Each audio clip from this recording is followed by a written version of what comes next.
విశాఖ రుషికొండ భవనాలను ప్రభుత్వం ప్రారంభించింది. 450 కోట్ల రూపాయలతో నిర్మించిన భవనాలను పర్యాటక శాఖ మంత్రి ఆర్కే రోజా ప్రారంభించారు. మరో మంత్రి గుడివాడ అమర్నాథ్తో కలిసి రుషికొండ భవనాలను రోజా ప్రారంభించారు.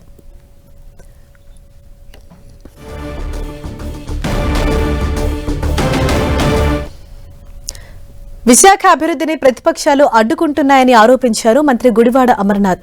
రుషికొండ నిర్మాణాలను అడ్డుకోవటానికి చంద్రబాబు అనేక ప్రయత్నాలు చేశారని మండిపడ్డారు. అన్ని అనుమతులు తీసుకున్న తర్వాతే రుషికొండలో నిర్మాణాలు చేపట్టామని తెలిపారు.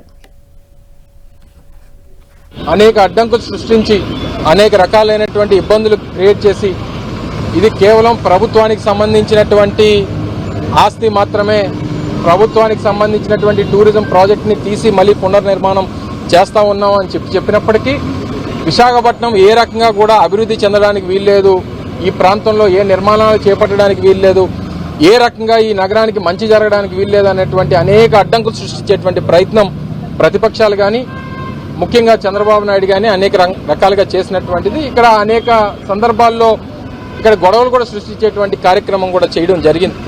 అయినప్పటికీ అన్నింటినీ కూడా అధిగమించి అన్ని పర్మిషన్స్తో ఎన్జీటీ పర్మిషన్ కానీ లేదా స్థానిక నిర్మాణాలకు సంబంధించినటువంటి లోకల్ బాడీ పర్మిషన్స్ కానీ ఫైర్ పర్మిషన్ కూడా మొన్ననే 2023లో వచ్చినటువంటి సందర్భాలు కానీ అన్ని కూడా పూర్తి చేసుకొని ఈరోజు లాంఛనంగా దీని కార్యక్రమాన్ని చేపట్టడం జరిగింది.